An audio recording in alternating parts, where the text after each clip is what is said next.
नमस्कार दोस्तों, कैसे हैं आप लोग? आज मैं एक नहीं, 2-2 कंपनीज़ के बारे में चर्चा करूँगा, क्योंकि दोनों ही कंपनी एक साथ आईपीओ लेके आ रहा है और इसका फाइनली अपडेट मतलब बहुत सारे अपडेट्स आ चुके हैं, कुछ पॉइंट्स अभी अपडेट आना बाकी है, इसलिए मैं सिर्फ आज आपको कंपनी के कुछ इन्फॉर्मेशन दिखाऊँगा, उसके बाद डिटेल्स में चर्चा करूँगा जब सारे डेटा आ जाएगा। तो फर्स्ट जो कंपनी है, आप यहाँ पे देख सकते हैं, यहाँ पे कंपनी का नाम आप देखेंगे तो पीएनजीएस रीवा डायमंड ज्वेलरी कंपनी। तो पीएनजीएस रीवा डायमंड ज्वेलरी कंपनी तो कंपनी का नाम से आपको पता चल चुका है ज्वेलरी और डायमंड के ऊपर काम करने वाला कंपनी है। तो बेसिकली ये जो कंपनी है इस कंपनी के मतलब जो बिजनेस मॉडल्स है इस फील्ड में बहुत सारे प्लेयर हैं। मतलब डायमंड और ज्वेलरी फील्ड में बहुत सारे अलग अलग प्लेयर हैं। तो सारे प्लेयर का हालत आज खराब है। तो क्या इस कंपनी का हालत ठीक है? 24 से लेकर 26 तारीख इस 2 दिन के अंदर 3 दिन के अंदर अंदर आपको आईपीओ का ओपनिंग एंड क्लोजिंग डेट देखने को मिला। अभी तक प्राइस बैंड डिसाइड नहीं किया गया है। बाकी बहुत सारे डेटा आना अभी बाकी है। तो मैं इतने सारे पॉइंट्स आपके साथ शेयर करूंगा। जैसे देखिए, टोटल जो इशू साइज है 380 करोड़, एक छोटा सा इशू साइज है। और इस इशू साइज जो है वो फ्रेश कैपिटल के हिसाब से इशू किया जा रहा है। और आप ध्यान से देखेंगे तो इसका आईपीओ का ओपनिंग डेट होगा 24 तारीख, क्लोजिंग डेट होगा 26 तारीख, अलॉटमेंट डेट होगा 27 तारीख और इसका मतलब रिफंड मिलेगा 2 तारीख को। और अगर आईपीओ क्रेडिट हो जाएगा वो 2 तारीख को ही क्रेडिट हो जाएगा अगर आपको आईपीओ मिल चुका है। लिस्टिंग डेट है 4 तारीख। तो सारे डेट मेंशन क्या है। अभी चलो मेन मुद्दे पे आते हैं। इस कंपनी में कितना स्ट्रेंथ है।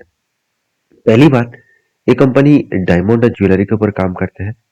तो इस कंपनी के ऊपर कुछ पॉइंट्स ऑफ बात करूं तो यहाँ पे मतलब आप देखेंगे तो across of tyre 1, tyre 2, tyre 3 cities में कंपनी काम करती है। जैसे महाराष्ट्र, गुजरात, कर्नाटका, इस तरीके से सिटीज में कंपनी अभी काम कर रहा है। और सबसे बड़ी बात है, कंपनी का जो एसेट है वो धीरे धीरे करके अच्छा खासा बढ़ता हुआ देखने को मिले। कंपनी का जो इनकम हो वो धीरे धीरे करके कम होता देखने को मिले। तो एक्चुअली कंपनी का जो इनकम है वो बढ़ता ही हुआ देखने को मिला है। यहाँ पे डेटा जो है 2025 का दो डेटा है। अब यहाँ तक देखिए तो 199 से लेकर 259 सीआर तक बढ़ चुके हैं। अगर प्रॉफिट आफ्टर टैक्सेस देखूं तो कंपनी पॉजिटिव है, 51 से लेकर 59 सीआर तक देखने को मिला है। बाकी कंपनी का कर्जा भी अच्छा खासा है। कितना कर्जा है वो आपको देखा जाए तो डेप्थ ऑफ इक्विटी बहुत ज्यादा है, 1% के आसपास डेप्थ है। मगर अच्छी बात यह है कि आरओसी आरओई दोनों ही अच्छा देखने को मिला। तो पेट मार्जिन भी 22% के आसपास है। तो सारे पॉइंट्स के मैं बारे में बात करूं तो कंपनी का डेटा पॉइंट पॉजिटिव देखने को मिला। बाकी आपकी क्या राय है इस कंपनी के ऊपर जरूर कमेंट्स करके बताना। तो इसका और भी डिटेल्स डेटा आएगा तो मैं आपके साथ शेयर करूंगा। नेक्स्ट जो कंपनी उसका नाम है, आप देख सकते हैं clean max environment energy solution limited. तो clean max environment energy solution limited basically a energy segment के ऊपर काम करता है। और एक क्लीन साइंस मतलब सोलर प्रोजेक्ट, विंड प्रोजेक्ट, इस तरीके से प्रोजेक्ट के ऊपर काम कर रहा है। तो company best solar panel manufacturing करते हैं। साथ ही साथ इकोजन जो क्लाइमेट है, साथ डीप टेक मतलब एग्रीटेक कंपनी के हिसाब से काम कर रहा है।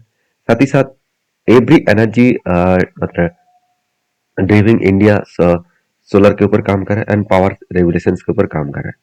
तो कंपनी के बिजनेस मॉडल्स आप समझ चुके हैं। अभी कंपनी के बारे में और भी डेटा पॉइंट्स देखो।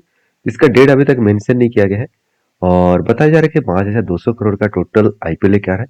उनमें से फ्रेश इशू है 1,500 करोड़ और ऑफर फॉर सेल है 3,700 करोड़। इसका मतलब ज्यादा पैसा प्रोमोटर के जेब में जाएगा। ये बात किसी कंपनी के लिए अच्छा नहीं होता। अगर कंपनी में दम है तो अलग बात है। तो कंपनी रिन्यूएबल एनर्जी के ऊपर काम करते हैं, सोलर प्रोजेक्ट के ऊपर काम कर रहा है। तो इस कंपनी के ऊपर डेटा पॉइंट बेसिस बात करूं, कंपनी के एसेट बहुत तगड़ा ग्रोथ हुआ और रेवेन्यू भी बहुत शानदार, मतलब इनकम भी बहुत अच्छा खासा ग्रोथ देखने को मिला। 960 से लेकर आज 1610 करोड़ के आसपास रेवेन्यू बढ़ा। मगर कंपनी का प्रॉफिट जो नेगेटिव था धीरे धीरे करके इस बार पॉजिटिव आया। तो ये मुझे देखना है कि कितना पॉजिटिव है। उसके साथ साथ आप देखेंगे टोटल कर्जा जो है बहुत ज्यादा कर्जा है, बहुत ज्यादा। मतलब कंपनी का जो एसेट है उसी के आसपास कंपनी का कर्जा देखने को मिला। तो कर्जे के बारे में बात करें तो कंपनी का डेप्थ है 2.49%।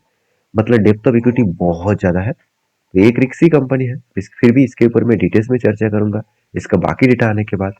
तो ये था दो कंपनी का अपडेट। वीडियो अच्छा लगे तो लाइक करना और इसके डिटेल्स अपडेट पाना है तो मुझे कमेंट्स में कंटिन्यू जरूर लिखिएगा। मिलते हैं नेक्स्ट वीडियो में, तब तक के लिए धन्यवाद।